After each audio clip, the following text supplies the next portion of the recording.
Hai, Assalamualaikum warahmatullahi wabarakatuh. Semangat pagi. Tajuk kita pada pagi ini adalah Usahlah kamu cemburu, wahai sayangku. Bersama dengan saya, Afika Kamal, leader Pico Emporium. Ayo, Pico baru je habis pengajian 165 bersama dengan ESQ. Bersama dengan Pak Iman, Coach Hassan dan Coach Uda. Okey. Pagi ini kita akan menceritakan tentang usahlah merasa cemburu. Usahlah merasa cemburu.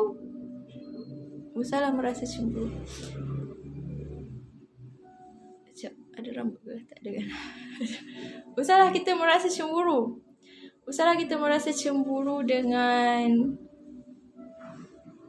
mereka yang mempunyai kesenangan di dunia, kerana nanti di akhirat kelak mereka yang akan mencemburi kita kerana Allah sayang kita lebih. Kan? Kerana Allah sayang kita lebih.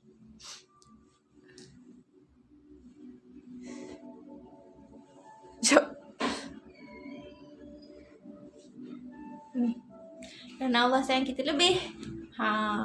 Usahlah kita cemburu dengan orang yang pergi dahulu, kerana sesungguhnya mereka lebih mencemburi kita sebab kita dapat kumpul amalan lebih banyak lagi gitu. Kan hidup ni kan untuk kumpul bekal, untuk kita berlumba-lumba membuat kebaikan, untuk kita berlumba-lumba kumpul banyak-banyak bekal, kumpul. Bukan untuk berehat, tapi untuk kumpul banyak-banyak amalan untuk kita bawakan dekat pada mahsyar nanti, kan. Sebelum nak ke syurga tu, kita akan tempuh dua alam, iaitu alam kubur dan alam mahsyar. Alam kubur tu alam kubur kan, ni apa yang aku faham. Kalau alam kubur, dia tak ngeri sangat sebab dia hanya ditanya tentang, tapi ngeri juga sebenarnya kalau kita tak dapat jawab. Sebab kita akan ditanya tentang siapa Tuhan kita, siapa imam kita, siapa siapa imam kita, dan tentang amalan solat kita. Solat kita. Lepas tu nanti yang jawab tu bukannya kita sebenarnya, tapi keimanan kita, kan. Dalam kubur tu kalau tak dapat jawab tu ngeri lah, kan. Ngeri juga sebenarnya. Itulah kehidupan lepas kematian tu lebih menakutkan daripada kehidupan di dunia sebenarnya. Yang ramai orang tak sedar, yang ramai orang masih tak tahu mungkin. Kehidupan lepas kematian tu lebih mengerikan. Yang mana kalau dalam kubur tu, kalau kita tak dapat jawab siapa Tuhan kita, siapa imam kita, apa kitab kita, kan, apa kiblat kita, kan, itu lebih mengerikan sebab kita akan diseksa dalam kubur tu, nauzubillah, setiap hari, selama sampai proses tunggu mahsyar. Tapi kalau dekat kubur ni boleh kita rasa tenang sebab Nabi Muhammad SAW dah bagi tips, kan, tips and tricks. Kalau untuk alam kubur ni, kita kena banyakkan zikir, qiyamul lail, baca Quran dan baca surah Al-Mulk untuk kubur kita terang, kan. Supaya kalau kat kubur ni kita nak kubur kita lapang, kalau kita nak kubur kita lapang, kita kena baca surah Al-Mulk. Kalau kita nak kubur kita terang, kita kena solat malam, bangun malam, kan. Kalau kita nak kubur kita tak sunyi, kita kena mengaji, baca Al-Quran, kan, sentiasa baca Al-Quran dan mengaji. Dan untuk kita boleh jawab soalan-soalan yang ditanyakan oleh malaikat Munkar dan Nakir, kita kena banyakkan berzikir. La ilaha illallah terutamanya kan. La ilaha illallah dengan subhanallah, alhamdulillah, la ilaha illallah, Allahu akbar. Itu adalah zikir-zikir yang Nabi Muhammad SAW bagi kat kita. Tip and tricks, orang kata kan, tip and tricks untuk kita selamat dekat kubur. Dan didiklah anak menjadi anak yang suka mendoakan kita, supaya nanti dekat kubur kita dapat saham orang kata pencen kubur kan, pencen kubur.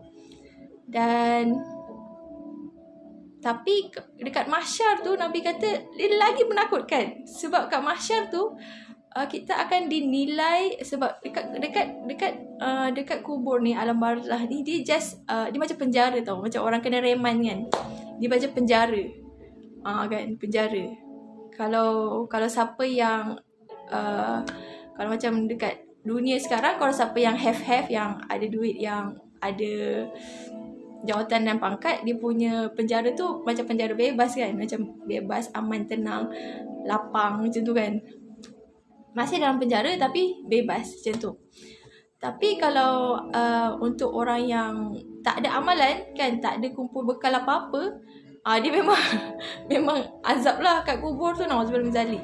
Sebab tu Nabi ajarkan juga tips and tricks yang lagi, kita kena sentiasa berdoa, Allahumma inna na'udzubika min azabil qabri wa azabil mahsyar, wa na'udzubika min azab wa min fitnati syaitan wa min fitnati masih dajjal, wa na'udzubika min azabil qabri wa azabil mahsyar. Itulah doa tu kan. Kena sentiasa memohon pada Allah kan. Sebenarnya hidup dan akhirat, hidup di dunia dan di akhirat, kita kena banyak berdoa kan. Kita kena banyak berdoa. Sebab tu dulu kan Biko sangat curious, Biko sangat pelik dengan kenapa orang Islam ni banyak sangat doa dia. Sebab banyak buku panduan, buku amalan harian. Biko macam pelik. Sebab Biko ni jenis yang tak boleh nak ingat kan. So Biko macam, kenapa banyak sangat doa ni kan. Masuk toilet ada doa, nak tidur ada doa, nak makan ada doa, keluar rumah ada doa, naik kenderaan ada doa, semua ada doa. Dan Alhamdulillah wa syukurillah, yang Biko dapat adalah rupanya orang Islam ni dia sangat bergantung harap pada Allah, totally bergantung harap pada Allah. Orang Islam yang sebenar adalah dia sangat bergantung harap pada Allah. Jadi sebab itulah semua benda ada doa. Sebab kita semua benda nak mengharap pada Allah supaya Allah redokan kita. Macam itu. Sebab tu semua benda ada doa. Kan? Kan? Lepas tu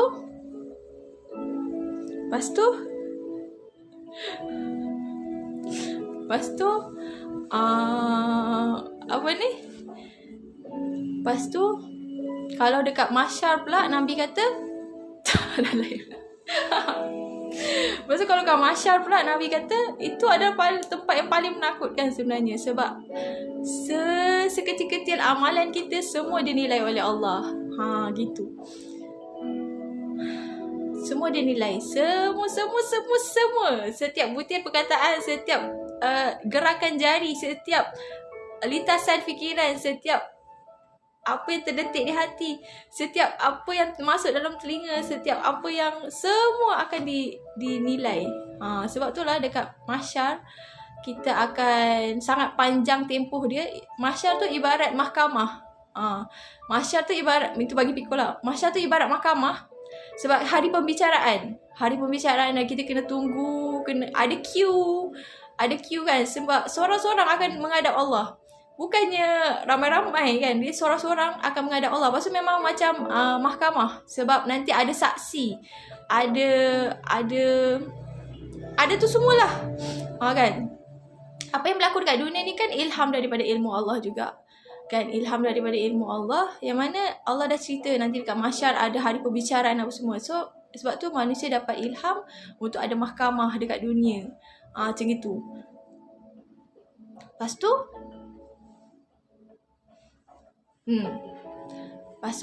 apa lagi? Sebab itulah mahsyar tu sempat yang sangat menakutkan sebenarnya. Kalau nak dibandingkan dengan dunia ni, kan, dunia ni kita hanya nak senang dekat dunia sekejap ni.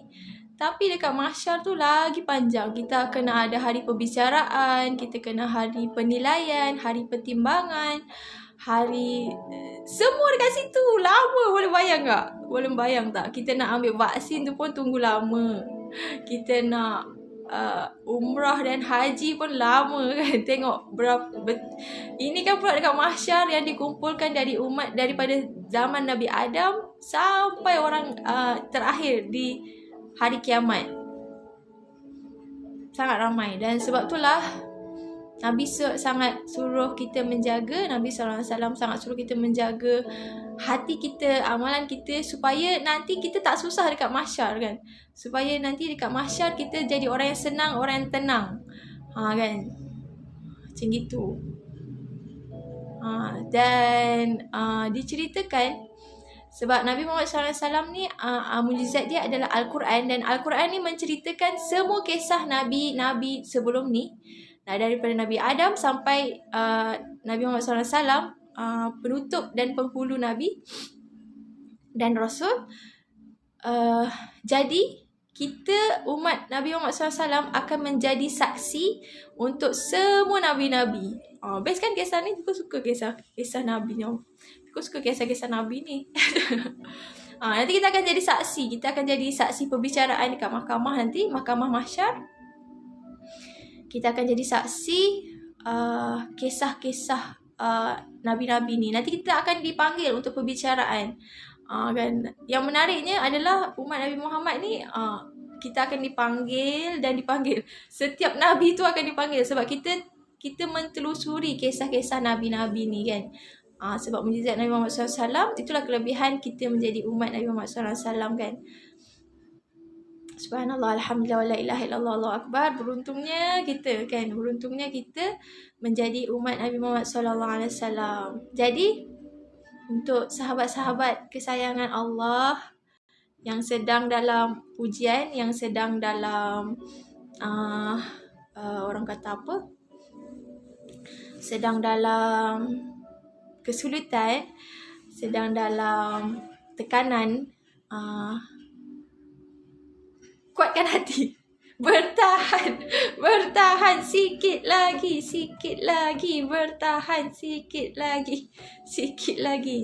Sebab sesungguhnya nanti dekat mahsyar insya-Allah kita akan jadi orang yang relax. Kan dekat mahsyar tu diceritakan ada orang yang relax, ada orang yang berpeluh, ada orang sampai berenang dengan peluh dia, nauzubillah tadi. Dan ada orang juga teduh dipayungi dengan payung emas. Ada juga orang yang banyak orang, banyak jenis orang. Dan sangat ngeri. Mahsyar tu sangat ngeri. Ada yang dibangunkan dengan wajah haiwan, nauzubillah dzalik. Ada juga banyak.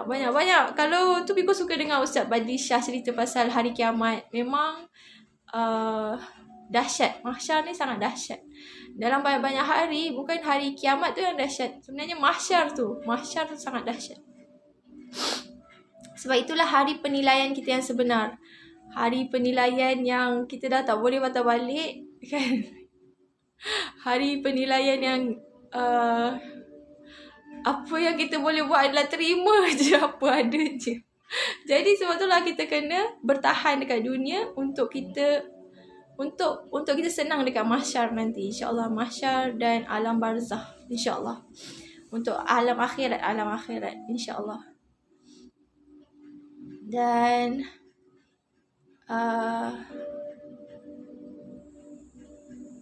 kalau kita belajar ilmu NLP, Neuro Linguistic Program, apa yang kita lihat, apa yang kita dengar, apa yang kita alami, apa yang kita rasakan, semua tu akan membentuk peribadi kita. Dan apa tu?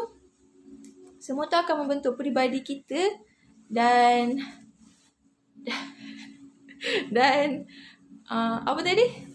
Semua tu akan membentuk peribadi kita dan Allahumma salli ala sayyidina. Dan untuk macam mana kita filter apa yang masuk, dengar dan apa yang kita nampak, dengar, rasakan, dan alami. Macam mana kita filter adalah Piko dapat ni waktu Piko, tak tahu, waktu Piko sekolah dulu. Waktu Piko sekolah rendah dulu, Piko ada terbaca majalah ni.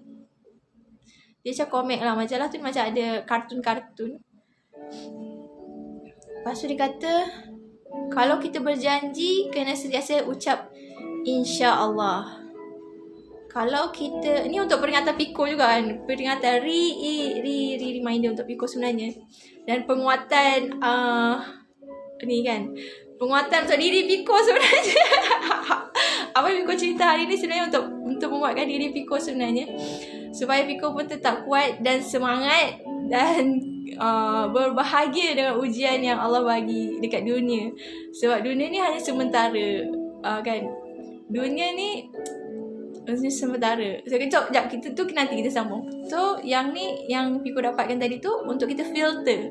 Untuk kita filter adalah apa yang kita lihat, dengar dan rasakan dan lalui. Kalau kita berjanji, kita kena cakap insya-Allah. Kalau kita gembira, kita kena cakap alhamdulillah. Piko kena sentiasa ini untuk ingatan Piko juga sebenarnya, sebab manusia mudah lupa. Lebih lagi Piko. Lebih lagi Piko kan. Okay, lepas tu kalau kita rasakan ada macam rasa tak sedap hati atau rasa macam benda buruk akan berlaku ke kan, atau kita nampak benda buruk berlaku, kita kena cakap na'udzubillah min zalik, na'udzubillah min zalik, ataupun fi hifzillah macam tu kan. Na'udzubillah min zalik fi hifzillah, na'udzubillah min zalik fi hifzillah. Kalau macam kita rasakan, sebab perasaan kita ni akan ada baik dan ada perasaan buruk kan. Pernah dengar ke orang kata yang tak nak tu lah yang berlaku kan? Pernah dengar ke? Sebab dia akan jadi kita punya kalau belajar dengan ESQ, ada banyak ilmu ESQ, Piko tak ingat ada ilmu di mana-mana kan. Dia adalah attraction kan. Dia ada attraction. Apa yang kita lihat, dengar dan rasakan, dia akan jadi attraction kita. Dan apa yang kita ucapkan juga.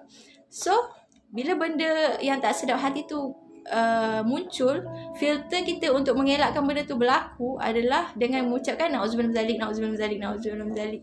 Kan? Na'udzubillah min zalik, fi hifzillah, fi hifzillah, fi hifzillah macam tu. Dan kalau kita nampak keindahan, kita cakap Masya Allah kan. Kalau kita nampak keburukan, kita cakap Subhanallah kan. Macam itu.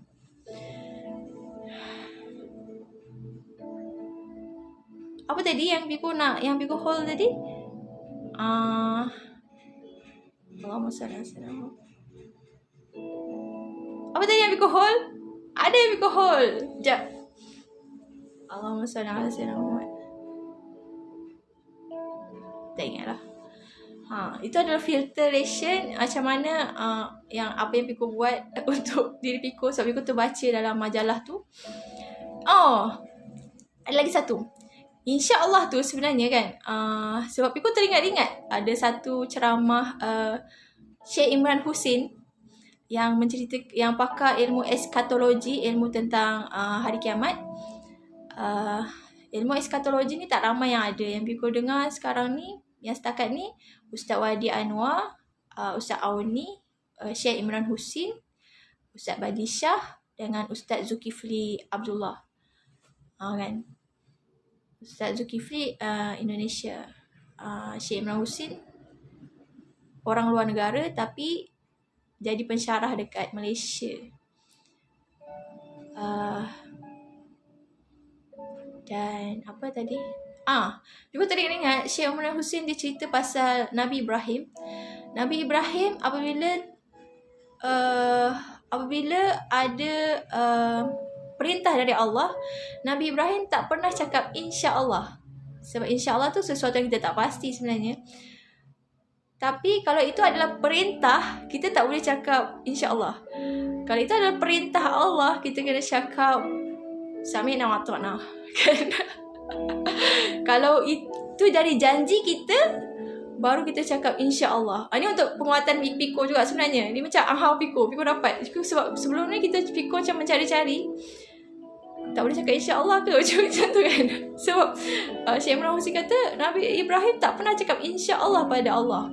Tapi bila Piko fikir-fikir, dengan ilham Allah juga kan. Ilham dan petunjuk Allah juga. Sebab itu adalah perintah. Kalau perintah kita tak boleh nak mendustakan perintah Allah. Jadi kita kena cakap sami'na wa ata'na. Kalau itu adalah janji dari diri kita sendiri, kan, janji kita, perancangan kita, impian kita, perancangan kita, kita kena cakap insya-Allah sebab kita tak ada kuasa untuk memenuhi apa yang kita rancangkan, kan? Apa yang kita rancangkan tu kita tak boleh nak penuhi.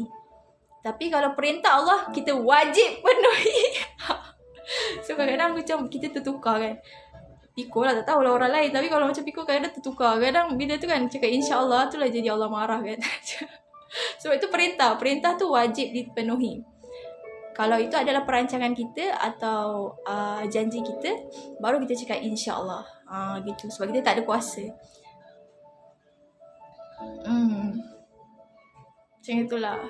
Ni umum Biko. And then itulah dia untuk siapa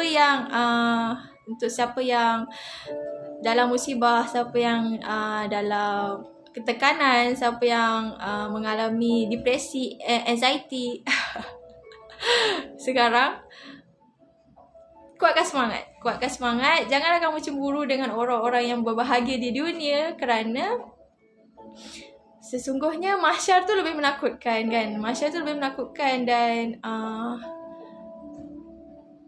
kesenangan dunia hanyalah sementara. Mungkin dekat akhirat nanti mereka yang akan cemburu dengan kita kerana Allah sayang kita lebih. Allah nak kita berbahagia dekat mahsyar, dekat akhirat nanti. Akhirat nak Allah nak kita berbahagia di akhirat. Macam itu. Ni cara Piko pujuk hati Piko juga sebenarnya. Cara Piko pujuk hati Piko juga sebenarnya. Dan Nabi Muhammad SAW, kalau kita telusuri kisah Nabi Muhammad SAW, Nabi Muhammad SAW tu sangat sedikit gembiranya berbanding dengan seriusnya. Nabi Muhammad SAW tu lebih banyak serius daripada bahagia. Sebab Nabi Muhammad SAW sangat memikirkan umat dia, termasuk kita. Nabi Muhammad SAW sangat memikirkan umat dia, amanahnya, tanggungjawab baginda SAW agar kita semua selamat kan, Dan apabila orang ni serius kan, apabila orang yang serius, dia tak boleh nak terlalu gembira, dia tak boleh nak terlalu enjoy, macam gitu. Kalau siapa yang ikut Nabi Muhammad SAW, kita akan tengok dia tak adalah, dia enjoy, tapi enjoy tu just untuk menghilangkan tekanan yang dialami, macam tu. Faham ke? Maksudnya macam dia bukan enjoy tu enjoy tak ingat dunia. Orang kata tak ingat dunia. Boleh enjoy. Islam ni adalah agama yang sederhana kan, agama yang seimbang. Kita tak terlalu sedih dan kita tak terlalu serius, macam tu. Kita adalah seimbang. Ada masa kita happy, ada masa kita serius, macam tu. Tapi kita tak berat. Kita tak berat dekat terlalu happy, kita tak berat terlalu sedih. Macam gitu. Faham ke? Macam gitulah. Jadi macam itulah. Jadi untuk siapa yang dalam tekanan, harap dapat membantu untuk menghilangkan rasa kesedihan, untuk menghilangkan rasa cemburu, untuk menghilangkan rasa tak semangat. Semoga perkongsian Piko ni boleh mendamaikan anda. Semoga perkongsian Piko ni boleh membantu sedikit sebanyak untuk bertahan, untuk kuat semangat. Kuatkan semangat. Hanya dengan mengingat Allah, hati akan jadi tenang. Hanya dengan mengingat Allah, hati akan bahagia. #hidup berani bahagia ceria. #misi buat orang happy. Anda bersama dengan saya, Afiqah Kamal, leader Piko Emporium. Kita jumpa lagi di lain perkongsian. Yang baik tu semua dari Allah, yang buruk tu dari Piko sendiri. Al-Fakir Murni dari Piko, Al-Fakir Afiqah Kamal. Semoga anda semua berbahagia, semangat, kuat. Kita jumpa lagi di lain perkongsian. Dadah! Assalamualaikum warahmatullahi wabarakatuh. Sarang hai.